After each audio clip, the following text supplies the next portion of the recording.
अथ श्री भगवद गीता नवम अध्याय। श्री भगवान बोले, तुझ दोष दृष्टि रहित भक्त के लिए इस परम गोपनीय विज्ञान सहित ज्ञान को पुनः भली भांति कहूंगा, जिसको जानकर तू दुख रूप संसार से मुक्त हो जाएगा। यह विज्ञान सहित ज्ञान सब विद्याओं का राजा, सब गोपनीयों का राजा, अति पवित्र, अति उत्तम, प्रत्यक्ष फल वाला, धर्म युक्त, साधन करने में बड़ा सुगम और अविनाशी है। हे परम तप, इस उपर्युक्त धर्म में श्रद्धा रहित पुरुष मुझको न प्राप्त होकर मृत्यु रूप संसार चक्र में भ्रमण करते रहते हैं। मुझ निराकार परमात्मा से यह सब जगत जल से बर्फ के सदृश परिपूर्ण है और सब भूत मेरे अंतर्गत संकल्प के आधार स्थित हैं, किंतु वास्तव में मैं उनमें स्थित नहीं हूँ। वे सब भूत मुझ में स्थित नहीं हैं, किंतु मेरी ईश्वरीय योग शक्ति को देख कि भूतों का धारण पोषण करने वाला और भूतों को उत्पन्न करने वाला भी मेरा आत्मा वास्तव में भूतों में स्थित नहीं है।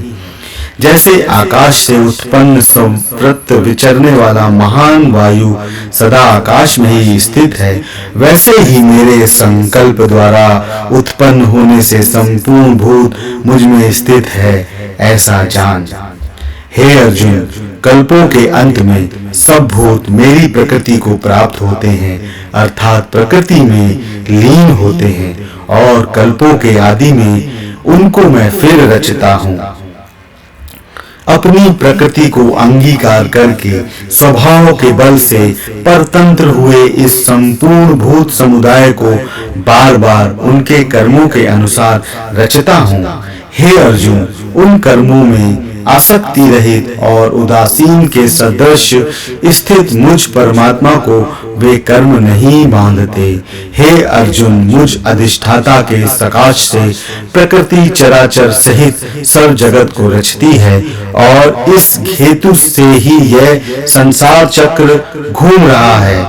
जिस परम भाव को न जानने वाले मूढ़ लोग मनुष्य का शरीर धारण करके मुझ संपूर्ण भूतों के महान ईश्वर को तुच्छ समझते हैं, अर्थात अपनी योग माया से संसार के उद्धार के लिए मनुष्य रूप में विचरते हुए मुझ परमेश्वर को साधारण मनुष्य मानते हैं, वे व्यर्थ आशा, व्यर्थ कर्म और व्यर्थ ज्ञान वाले विक्षिप्त चित्त अज्ञानी जन राक्षसी, आसुरी और मोहनी प्रकृति को ही धारण किए रहते हैं।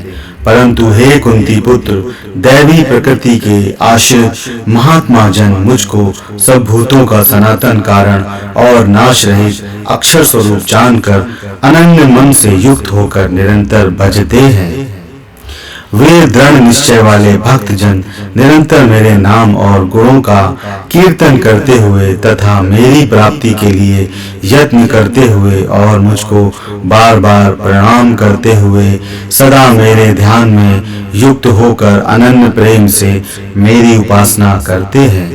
दूसरे ज्ञान योगी मुझ निर्गुण निराकार ब्रह्म का ज्ञान यज्ञ के द्वारा अभिन्न भाव से पूजन करते हुए भी मेरी उपासना करते हैं, और दूसरे मनुष्य बहुत प्रकार से स्थित मुझ विराट स्वरूप परमेश्वर की पृथक भाव से उपासना करते हैं। क्रतु मैं हूँ, यज्ञ मैं हूँ, स्वधा मैं हूँ, औषधि मैं हूँ, मंत्र मैं हूँ, घृत मैं हूँ, अग्नि मैं हूँ, और हवन स्वरूप क्रिया भी मैं ही हूँ। इस संपूर्ण जगत का धाता अर्थात धारण करने वाला एवं कर्मों के फल का देने वाला पिता, माता, पितामह, जानने योग, पवित्र ओमकार तथा ऋग्वेद, सामवेद और यजुर्वेद भी मैं ही हूँ। प्राप्त होने योग, परम धाम, भरण पोषण करने वाला, सबका स्वामी, शुभाशुभ का देखने वाला, सबका वास स्थान, शरण लेने योग, प्रत्युपकार न चाहकर हित करने वाला, सबकी उत्पत्ति प्रलय का हेतु, स्थिति का आधार, निधान और अविनाशी कारण भी मैं ही हूँ। मैं ही सूर्य रूप से तपता हूँ, वर्षा का आकर्षण करता हूँ और उसे बरसाता हूँ। हे अर्जुन, मैं ही अमृत हूँ और मृत्यु हूँ और सत असत भी मैं ही हूँ। तीनों वेदों में विधान किए हुए सकाम कर्मों को करने वाले, सोम रस को पीने वाले, पाप रहित पुरुष मुझको यज्ञों के द्वारा पूज कर स्वर्ग की प्राप्ति चाहते हैं। वे पुरुष अपने पुण्यों के फल रूप स्वर्ग लोक को प्राप्त होकर स्वर्ग में दिव्य देवताओं के भोगों को भोगते हैं। वे उस विशाल स्वर्ग लोक कर भोग कर पुण्य क्षीण होने पर मृत्यु लोक को प्राप्त होते हैं। इस प्रकार स्वर्ग के स्वाधन रूप तीनों वेदों में कहे हुए सकाम कर्म का आश्रय लेने वाले और भोगों की कामना वाले पुरुष बार बार आवागमन को प्राप्त होते हैं, अर्थात पुण्य के प्रभाव से स्वर्ग में जाते हैं और पुण्य क्षीण होने पर मृत्यु लोक में आते हैं। जो अनन्य प्रेमी भक्तजन मुझ परमेश्वर को निरंतर चिंतन करते हुए निष्काम भाव से भजते हैं, उन नित्य निरंतर मेरा चिंतन करने वाले पुरुषों का योगक्षेम मैं स्वयं प्राप्त कर देता हूँ। हे अर्जुन, यद्यपि श्रद्धा से युक्त जो सकाम भक्त दूसरे देवताओं को पूजते हैं, वे भी मुझको ही पूजते हैं, किंतु उनका वह पूजन अविधि पूर्वक अर्थात अज्ञान पूर्वक है, क्योंकि संपूर्ण यज्ञों का भोक्ता और स्वामी भी मैं ही हूँ। परंतु वे मुझ परमेश्वर को तत्व से नहीं जानते, इसी से गिरते हैं अर्थात पुनर्जन्म को प्राप्त होते हैं। देवताओं को पूजने वाले देवताओं को प्राप्त होते हैं, पितरों को पूजने वाले पितरों को प्राप्त होते हैं, भूतों को पूजने वाले भूतों को प्राप्त होते हैं, और मेरा पूजन करने वाले भक्त मुझको ही प्राप्त होते हैं। इसलिए मेरे भक्तों का पुनर्जन्म नहीं होता।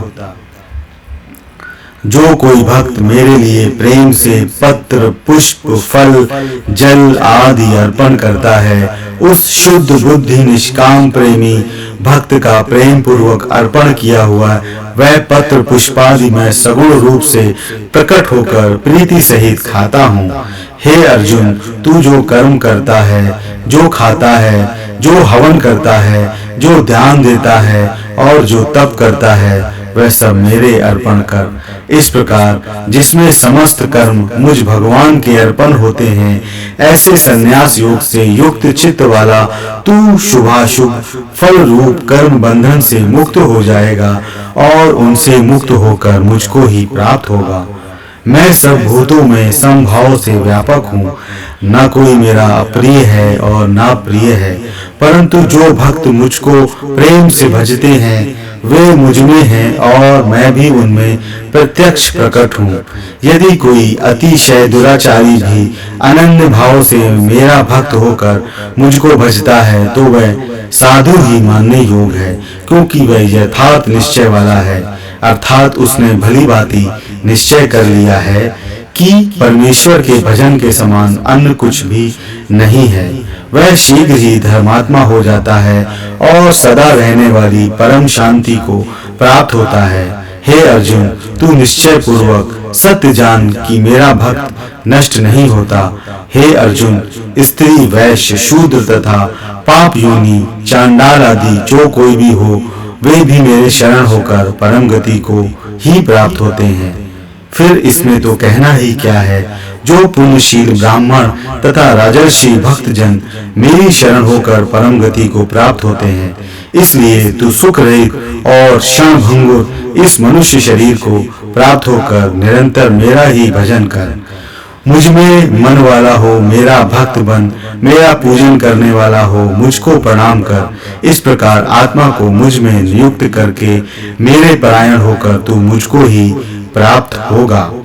ओम तत्सदिति श्रीमद् भागवत गीता सुपनिषत्सु ब्रह्म विद्यायाम योग शास्त्रे श्री कृष्ण अर्जुन संवादे राज विद्या राज गुह योगो नाम 9वां अध्याय समाप्तम्।